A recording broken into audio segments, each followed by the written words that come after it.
Assalamualaikum warahmatullahi wabarakatuh. Waalaikumsalam warahmatullahi wabarakatuh. Kok dereng semangat niki? Niki mesti wonten sing boten jawab niki. Turene ustadz kula, orang yang tidak diwajibkan untuk menjawab salam itu ada 3 golongan. Yang pertama, kalau orang itu lagi sholat. Yang kedua, kalau orang itu lagi tidur. Kemudian yang ketiga, orang gila. Lah nek panjenengan kok mboten sholat, mboten lagi tidur, kok wonten salam kok mboten dijawab, berarti panjenengan panjenengan dhewe lho yang ngomong lho nggih. Nggih pun. Saya ulang sekali lagi. Assalamualaikum warahmatullahi wabarakatuh. Waalaikumsalam warahmatullahi wabarakatuh. Alhamdulillahilladzi an'amana bi ni'matil imani wal islam wa nusalli wa nusallimu ala khairil anam. Allahumma sholli ala Muhammad wa ala alihi wa ashabihi ajma'in wa man tabi'ahum bi ihsani ila yaumiddin. Asyhadu an la ilaha illallah wahdahu la syarikalah wa asyhadu anna Muhammadan abduhu wa rasuluh la nabiyya wa la rasula ba'dah. Faqala Allah ta'ala fi kitabihil karim, a'udzu billahi minasyaitonir rajim, wal yakhshal ladzina law taraku min khalfihim dzurriyyatan dhi'afan khafu 'alaihim falyattaqullaha falyaqulu qawlan sadida. Al-ayah.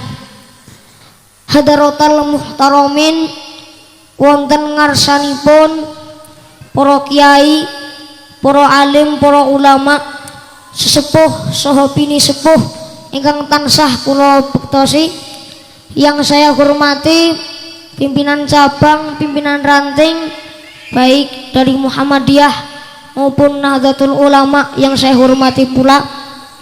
Tidak lupa teman-teman saya yang saya banggakan, mas-mas dan mbak-mbak yang ganteng-ganteng dan cantik-cantik. Dan tidak lupa sedaya jamaah yang insya Allah dirahmati oleh Allah Subhanahu wa ta'ala. Amin ya rabbal alamin. Yang pertama, marilah kita panjatkan puji dan syukur kehadirat Allah Subhanahu wa ta'ala kanthi ucapan biqaulina alhamdulillahi rabbil alamin, yang telah memberikan kenikmatannya tanpa pandang bulu. Dari tukang sate sampai Pak RT, dari penjual kue sampai Pak RW, dari pengut sampah sampai Pak Lurah, dari penjual tomat sampai Pak Camat, dari tukang patri sampai Pak Bupati, dari penjual bubur sampai Pak Gubernur, dari tingkat pengamen sampai tingkat presiden, semuanya diberikan kenikmatan oleh Allah Subhanahu wa ta'ala. Yang kedua, sholawat serta salam semoga senantiasa tercurah kepada Nabiyana wa Habibana Muhammad sallallahu alaihi wasallam. Ma'asyiral kaum muslimin rahimakumullah. Syukur alhamdulillah, untuk yang kedua kalinya saya masih dipertemukan oleh panjenengan semuanya bisa bersilaturahim kembali. Kira-kira terakhir niku tahun kapan niku nggih? 2 tahun yang lalu nggih. Seingat saya niku masjid niki lagi diresmike nggih. Nggih. Alhamdulillah sekarang sudah berdiri dengan megahnya dengan ribuan jamaah. Nggih. Kemudian niki masih ingat saya napa mboten niki? Napa perkenalan malih? Perkenalan malih. Nah, nama saya Wildan Mauzakawali Saptian. Asline Solo 3. Sakniki mondok teng Madrasah Muallimin Muhammadiyah Yogyakarta. Nah, di sini saya ditemani oleh 2 kakak kelas saya. Nah, niki Kak Nabil kali Kak Dava. Nah, kemarin saya kesini sekitar jam 4:30 berangkat dari Jogja, sampai sini sampai jam 9 lebih, hampir jam 10. Kemarin malam. Kemudian tidur di atas. Nah, tidur di atas mriko nggih. Nggih. Niki dalam rangka napa niki? Tablik akbar mewujudkan generasi yang cinta Al-Qur'an. Niki kelihatannya langsung mawon nggih. Boten sah bertele-tele. Soalnya niki nggih, kula niku jadwalnya niki nggih lumayan. Alhamdulillah. Soalnya besok juga lanjut kemana nih? Ngeteng Silomerto, masih ada jadwal lagi besok. Makanya ini ya. Tapi masih besok, jadinya masih agak slow niki nggih. Langsung mawon. Mewujudkan generasi yang cinta Al-Qur'an. Khairukum man ta'allamal Qur'ana wa 'allama. Sebaik-baik dari kamu adalah yang belajar Al-Qur'an dan mengajarkannya. Ini jadi untuk mempersiapkan generasi-generasi anak-anak panjenengan yang akan menjadi penerus masa depan bangsa nanti sebagai orang yang cinta kepada Al-Qur'an. Karena kita ketahui Pak Bu, Indonesia niku yang dihuni kurang lebih pinten? Wonten sing guru IPS napa mboten niki? Nggih. 265,7 nggih kalau nggak salah. Wah, niku merupakan kuantitas yang sangat banyak nggih. Tapi sayangnya nggih, kuantitas penduduk itu tidak diiringi oleh kualitas yang memadai. Sehingga kekayaan alam yang dimiliki oleh Indonesia justru diambil oleh bangsa lain nggih. Seperti proyek Exxon di Aceh, Freeport di Papua, dan masih banyak lagi kasus eksploitasi tanpa memandang norma dan etika. Sementara itu kita sebagai rakyat Indonesia hanya sebagai penonton belaka, melihat harta kekayaan milik negara diambil oleh bangsa lain, dieksploitasi oleh bangsa lain yang lebih tinggi intelektualnya. Sungguh ironis, Indonesia adalah negara yang kaya raya, tapi masih ada sebagian rakyatnya yang hidup dalam keadaan miskin dan papa. Nah, sekarang bagaimana solusinya agar kita itu dapat membentuk generasi penerus yang berkualitas, yang nanti akan menjadi harapan masa depan bangsa dan negara? Itu kira-kira bagaimana? Maka salah satunya tadi adalah imbang antara iman kalih ilmu, dan salah satunya adalah generasi yang Qur'ani. Sekarang coba kita lihat bagaimana kondisi generasi sosial masyarakat Indonesia saat ini. Apakah sudah baik? Kenyataannya kita tidak mungkin menghindar dari fakta-fakta yang beredar. Ternyata telah mencerminkan lemah dan rendahnya karakter dan moral anak bangsa. Maka tak heran jika setiap hari kita saksikan realita masyarakat yang menunjukkan aksi-aksi yang tidak bermartabat, seolah ajaran etika dan moral tidak lagi membawa manfaat karena semakin maraknya tempat-tempat maksiat, bahkan akidah pun bisa meloncat. Astaghfirullahaladzim. Maka solusi tadi di mana menanamkan keimanan dan keilmuan kepada generasi muda ini saya rasa merupakan solusi yang tepat untuk mewujudkan generasi yang berkualitas. Ini dengan landasan Al-Quran surah Al-Mujadalah ayat 11. A'udzubillahi minasyaitonirrajim. Yarfa'illahu allazina amanu minkum wallazina utul ilma darajat. Niscaya Allah akan meninggikan derajat orang-orang yang beriman di antaramu dan orang-orang yang diberi ilmu pengetahuan beberapa derajat. Nggih, niki iman dan ilmu niki merupakan satu hal yang tak terpisahkan. Suatu kondisi yang harus terpenuhi jika kualitas hidup hendak ditingkatkan.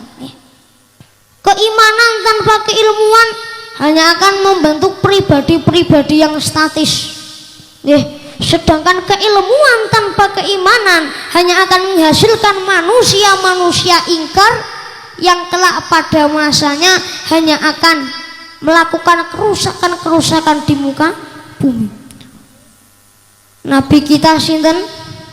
Nabi Muhammad sallallahu alaihi wasallam pernah bersabda, "Man arada dunya fa'alaihi bil ilmi wa man arada al akhirata fa'alaihi bil ilmi wa man aradahuma fa'alaihi bil ilmi." Barang siapa yang menginginkan dunia harus dengan ilmu. Barang siapa yang menginginkan akhirat harus dengan ilmu. Dan barang siapa yang menginginkan keduanya niki nggih harus dengan apa, Pak? Dengan apa, Bu?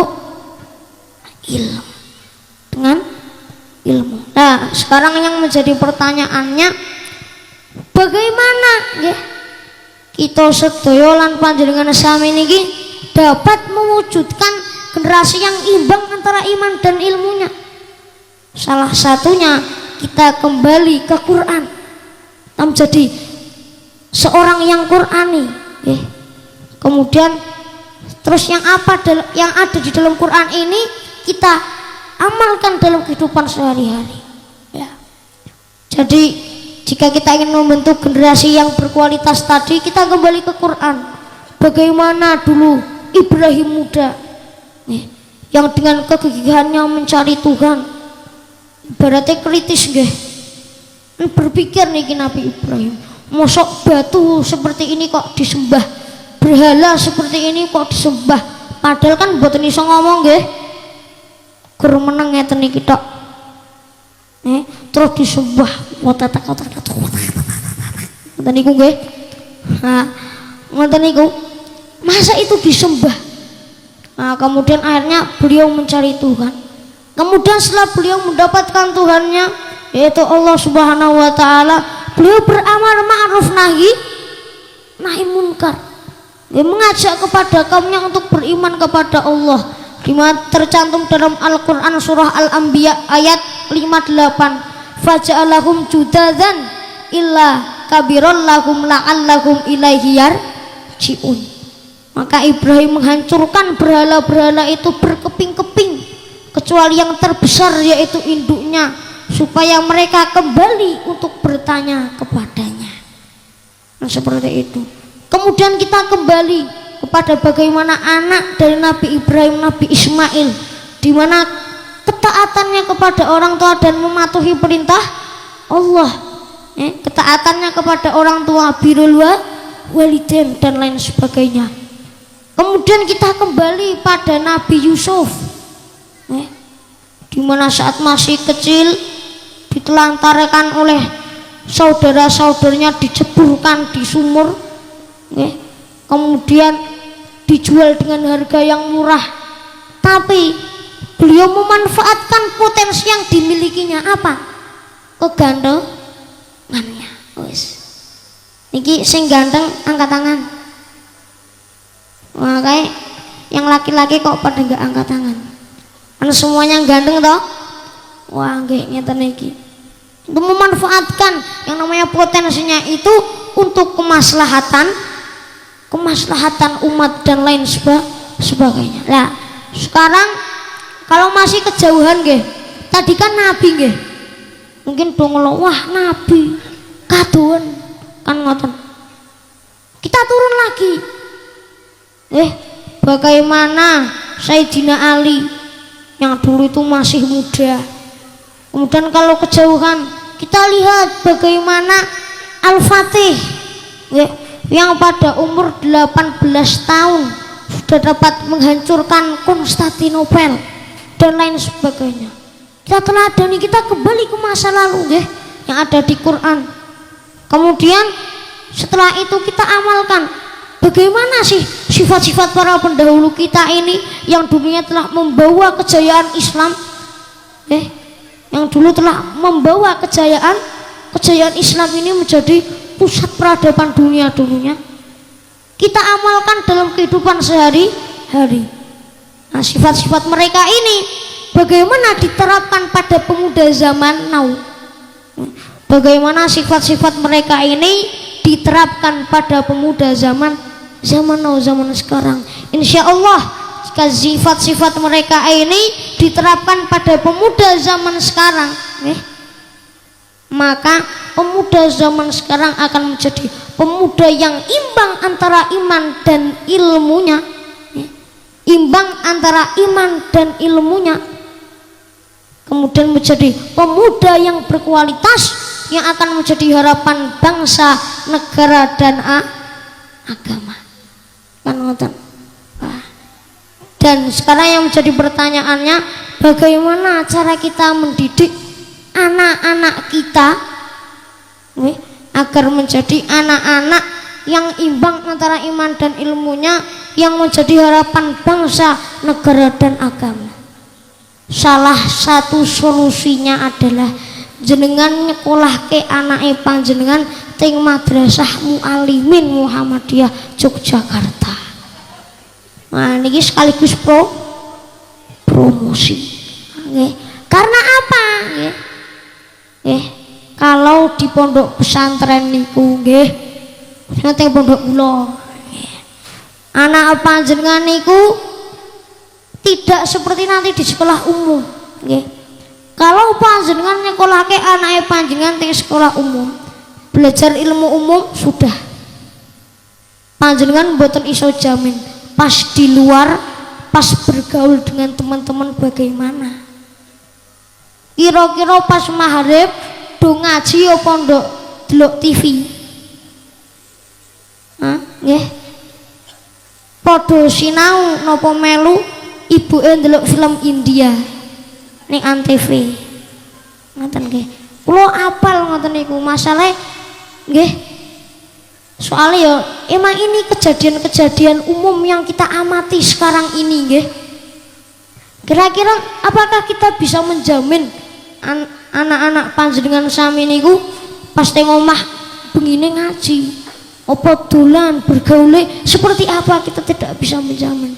Tapi kalau anak-anak panjenengan niku dipondokke, dilebokke teng pondok pesantren, pagi bangun jam 3 tahajud. Tahajud. Habis itu ngaji ngenteni subuh. Subuh sholat berjamaah, ngaji malih. Terus siap-siap nanti mandi, berangkat ke sekolah. Kalau di tempatnya saya kan sekolahnya agak sampai sore. Ini habis sholat asar di sekolah terus pulang. Nah, pulang niku nggih nak teng tempate kula enten halakoh sore. Halakoh sore niku nggih nak mboten halakoh nak mangke enten ilmu tajwid, ening belajar nopo. Terus selain itu bahasa, napa Pak Bu? Bahasa, language, speaking, kemampuan kita dalam berbahasa bahasa karena kita ketahui Pak Bu, Indonesia ini letak geografisnya itu terletak di antara dua benua. Benua nopo? Asia lan Australia. Wah, niki pun pinter-pinter niki. Pripun Mbah mau wau? Benua Asia lan Australia. Kemudian terletak di antara dua samudra. Samudra nopo? India kalih Pasifik. Lah niki letak Indonesia niki sangat strategis nih. Sangat strategis. Nah terus besok ketika tahun 2020 ke atas, ketika perdagangan dunia ini pecah, maka nanti kan dari barat sana beri kan mesti melewati yang namanya itu Indonesia. Lah niku kan nggih pakai bahasane bahasa asing nggih. Nah mangke anak-anak panjenengan sami generasi penerus tidak bisa berbahasa. Ya, nanti bangsa Indonesia akan semakin tertinggal. Nah, maka harus yang namanya ada bahasa. Nah, kemudian selain itu habis maghrib nanti maghrib yuk ngaji. Terus habis maghrib terus nanti makan seumpama. Terus nanti ada belajar malam. Nah, jadi belajarnya juga terjamin. Jadi nanti ilmu dunianya didapat, kemudian ilmu yang ada di akhirat yaitu ilmu agama itu juga didapat. Jadi semuanya akan didapatkan kan ngoten. Nggih, niki sakderenge kula lanjut, kula tak minum rumiyin nggih. Ngelak nggih. Nah niki saya masih sama seperti yang dulu, bawa minum sendiri. Teringat 2 tahun yang lalu. Tapi karena ini dicepai, karena niki dicepai pekewoh nak boten diminum nggih. Wah makanya saya minum sing dicepai niki nggih. Sing pundi niki? Aku mawon. Ngoten nggih, sedap tak minum. Duduk.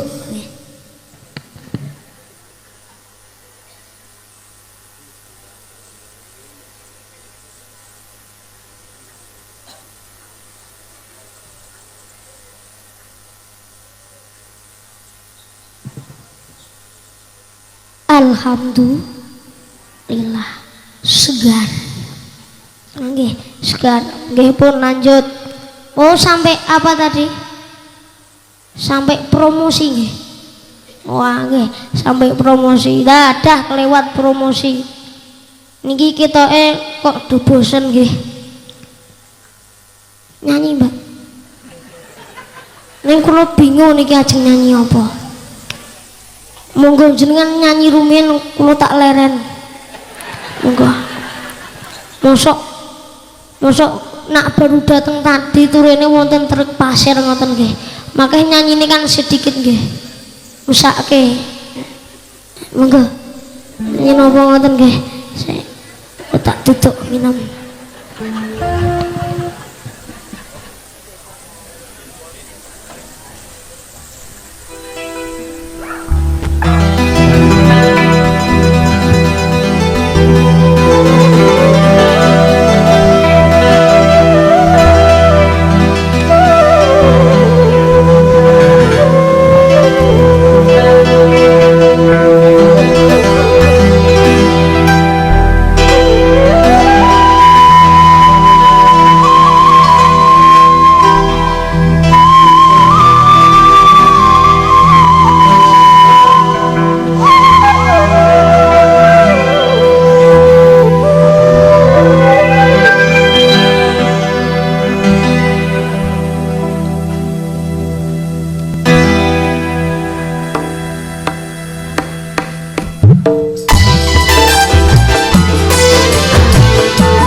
فؤادي والأسد يا فرحان والغضب والهنا عشقا جميلا شرى فؤادي والأسد يا فرحان والغضب والهنا عشقا جميلا شرى فؤادي والأسد يا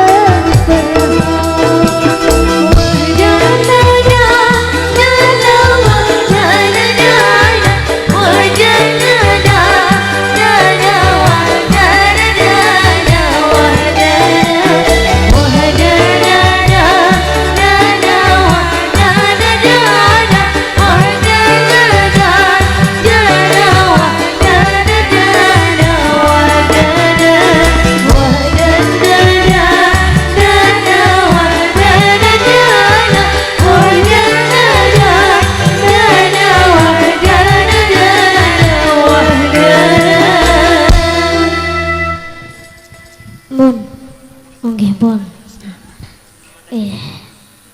Wah niki jamaah bapak-bapak ibu-ibu ting pundi niki? Ngepoh. Terus naik Manggis.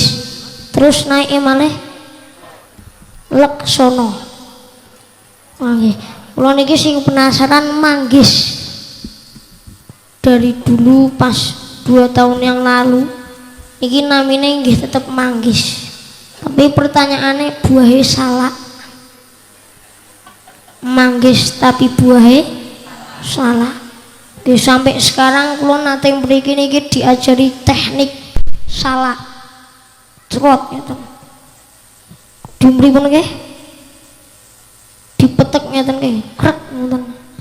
Kula sampai sekarang mboten saged. Ngoten niku nggih. Wah. Nggih lanjut. Nah niki selain tadi nggih setelah saya menerangkan generasi penerus bangsa yang akan menjadi harapan bangsa, negara dan agama, yaitu pemuda yang imbang antara iman dan ilmunya dan juga Qur'ani. Karena memang kita ketahui besok tuh pas mau kiamat nggih ilmu agama nanti itu dianggap tidak penting. Maka tadi saya sampaikan pentingnya itu anak-anak disekolahkan di pondok pesantren, salah satunya di pondok saya. Anatan nggih. Niki syukur alhamdulillah nggih. Kula niki nak ngeten niki ayem. Di atas dusun Ngepoh niki kados di atas langit. Dingin nggih, sejuk. Ona pagi-pagi mau hajing-hajing ngoten terus nggih. Karena dingin nggih. Selain itu yang juga menyejukkan kita semua di sini, di mana di sini semua jamaah bersatu. Nih, tidak membeda-bedakan apa-apa. Nih, entah di mana kita ketahui di Indonesia ini berbagai banyak suku, berbagai banyak napa niku adat istiadat, banyak juga agama. Kula sing buat ayem niki nggih niki antara NU dan Muhammadiyah semuanya pada bersatu. Karena pada akhir-akhir ini tahun-tahun ini niku merupakan tahun politik, tahun krusial. Jangan sampai karena perbedaan memilih calon pemimpin ini umat Islam menjadi pecah belah. Nih, kalau seperti ini semuanya bersatu nggih. Memang tujuan dari pengajian salah satu ini adalah juga untuk mempersatukan umat. Nggih. Karena emang silaturahim seperti ini sekarang langka. Mau panjenengan ketemu nggih, ketemu setiap hari, tapi hanya lewat nopo? HP kan ngoten. Hanya lewat WA, hanya lewat Facebook. Sing cak enom yo ge ijek lewat Instagraman. Nggih, dan lain sebagainya. Nah, nak jarang bertemu niki kan akhirnya salah paham. Sok dong. Aduh, ya. Nah, cuman konfirmasi lewat HP ngoten niku akhirnya salah paham, akhirnya timbullah permusuhan, perselisihan di antara kita. Maka kula niki nak ndelok kaya ngene iki ayem. Ayem apalagi dengan suasana seperti ini, kemudian didukung dengan persatuan umat seperti ini. Jangan sampai tadi karena salah apa niku beda pilihan sampai terpecah belah.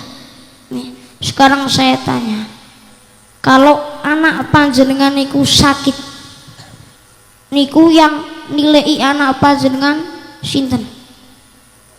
Tetangga. Nah anaknya panjenengan sakit yang nilai siapa? Tetangga. Lah kok karena karena bapak ibu niki beda pilihan ngantek kisru kali tetanggane. Padahal yang dipilih niku mboten nilai anak jenengan anak sakit. Kan ngoten? Leres napa mboten? Wah, jadi tetap harus rukun antara tetangganya. Ya, niki pun gur tak sisipi niki mergo gek trending topik nggih. Kita kembali ke tema. Mewujudkan generasi yang cinta Al-Qur'an. Jadi anak panjenengan niki memang harus yang namanya cinta pada Al-Qur'an. Karena apa? Iqra'ul Qur'ana fa innahu ya'ti yaumul qiyamah syafi'an li ashabi. Bacalah Al-Qur'an, nggih, karena sesungguhnya Al-Qur'an yang kalian baca akan memberikan syafaat kelak di hari kiamat. Apalagi anak-anaknya panjenengan niki yang sudah Al-Qur'an niku mesti digiati dalam membaca. Soalnya banyak dari teman-teman saya dulu itu nggih, teman-teman rumah niku kalau sampun hatam Al-Qur'an, bisa membaca Al-Qur'an dengan lancar, SMP nih itu udah nggak mau ngaji, niku sudah tidak mau ngaji. Padahal akan saya tekankan ini, dapat membaca Al-Qur'an nggih niku merupakan kunci untuk kita mempelajari Al-Qur'an. Napa Pak Bu?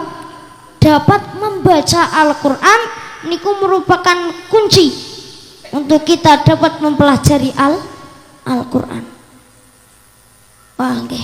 Di mana tadi saya sebutkan dalam hadis khairukum man ta'allamal Qur'ana wa 'allamah, sebaik-baik kamu adalah yang belajar Al-Qur'an dan mengajarkannya, kan begitu. Lah terus jadi yang tadi dikatakan orang yang terbaik itu adalah juga yang mempelajari. Jadi tidak sekedar membaca tapi juga dipelajari.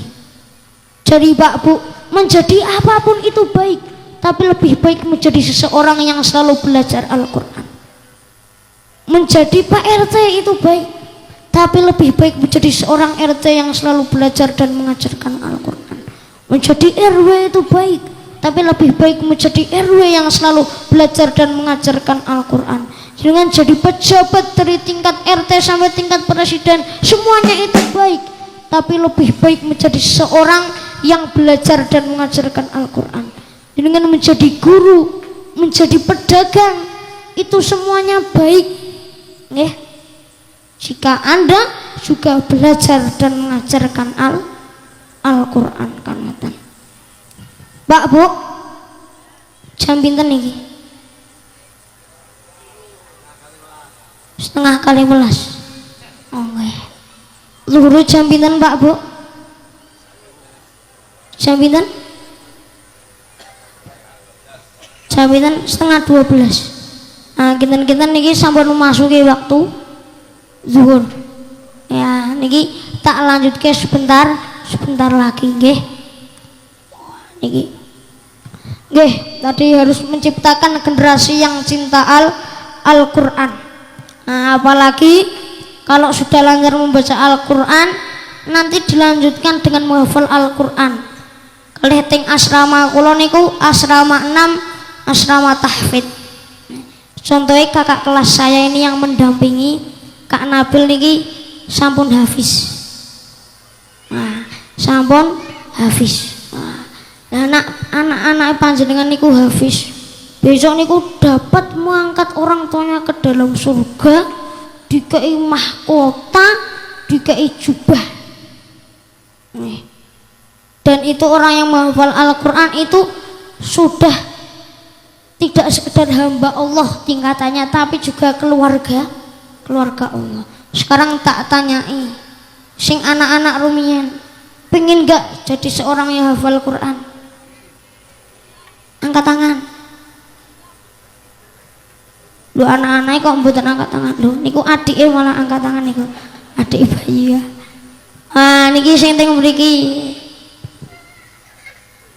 Nggih. Sekarang saya tanya Bapak Ibu panjenengan, Bapak Ibu, pengen ndak punya anak yang hafal Al-Quran? Angkat tangan. Wah, pengen semua nggih. Ampun mboten usah angkat tangan kan ngoten niku. Jadi tadi tidak hanya kita sebatas membaca Al-Quran, tidak sebatas kita membaca Al-Quran kemudian kalau sudah lancar berhenti, tapi kita juga mempelajari dengan cara apa? Menghafalkan Al-Quran, menghafalkan kalam Allah yang suci. Itu tentu akan menjadi suatu yang menggembirakan jika sudah hafal Al-Quran, nanti dapat menjadi keluarga Allah, orang tuanya akan dapat mengangkat derajat orang tuanya, besok di surga akan diberi mahkota dan juga dipakaikan jubah oleh Allah Subhanahu wa Ta'ala. Nggih ngoten niku. Niki lanjut napa mboten Pak Bu? Lanjut nggih. Nggih pun. Karena saya ini seorang tamu, maka diibaratkan seorang mayat. Maka diapa-apakan pun mau. Tapi sak durunge lanjut niki gantian kula sing nyanyi. Nggih. Nggih niki untuk membuktikan rasa cinta kita kepada Nabi Muhammad. Orang ketaina ya syauqan abal. Monggo nyanyi sami-sami. Nggih. Bapak Ibu sing apal nggih monggo nggih. Nggih.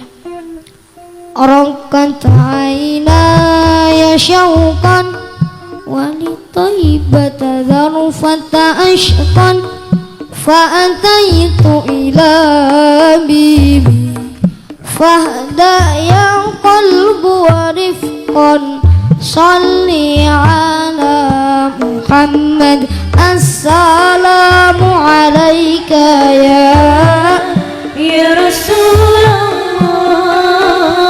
assalamu alaika ya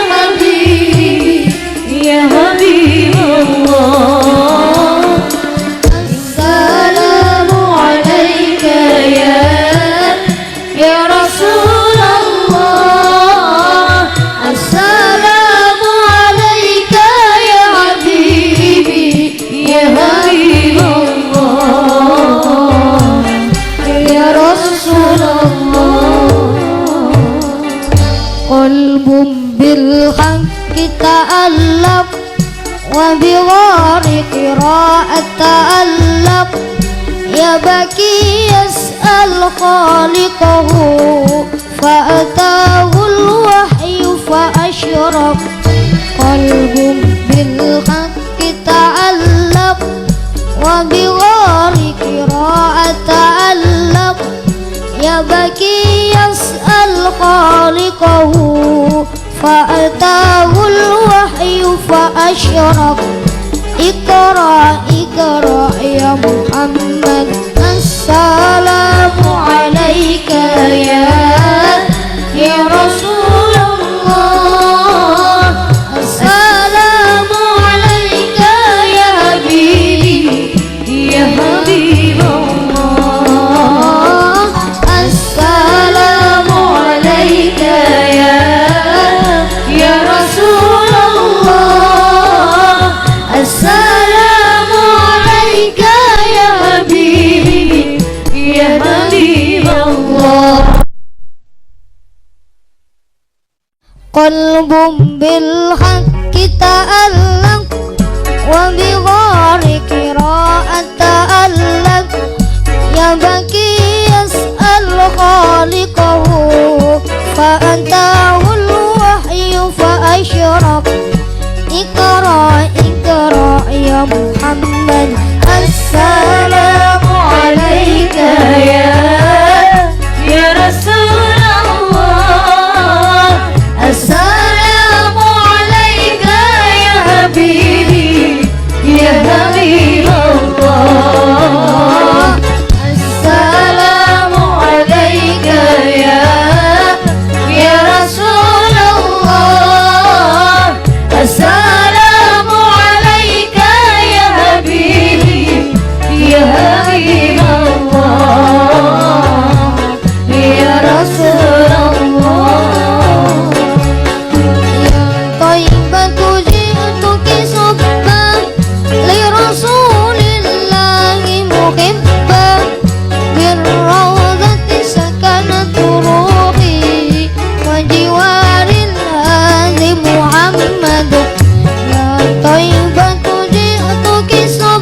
Sampai apa tadi?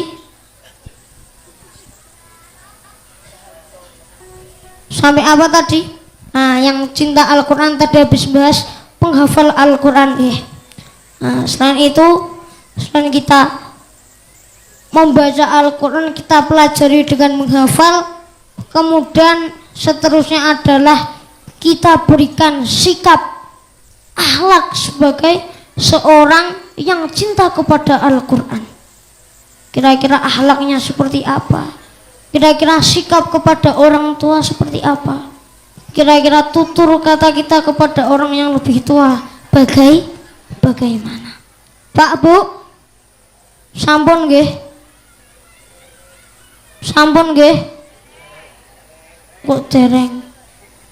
Nah, makin nak dereng puas makin undang malih kan ngoten. Wah, ngoten nggih. Soalnya niki sampun mepet zuhur. Terus itu udah ada yang pulang lho. Wah. Mpun nggih. Nggih pesan saya terakhir nggih. Mugi-mugi anak-anake panjenengan menjadi seorang anak yang ahlul Quran, yang cinta kepada Al-Quran, yang imbang antara iman dan ilmunya, yang menjadi harapan bangsa, negara dan agama di masa yang akan datang nanti. Sekian yang dapat saya sampaikan. Jika terdapat salah dan khilaf mohon dimaafkan. Nun wal qalami wa mayasturun. Wassalamualaikum warahmatullahi wabarakatuh.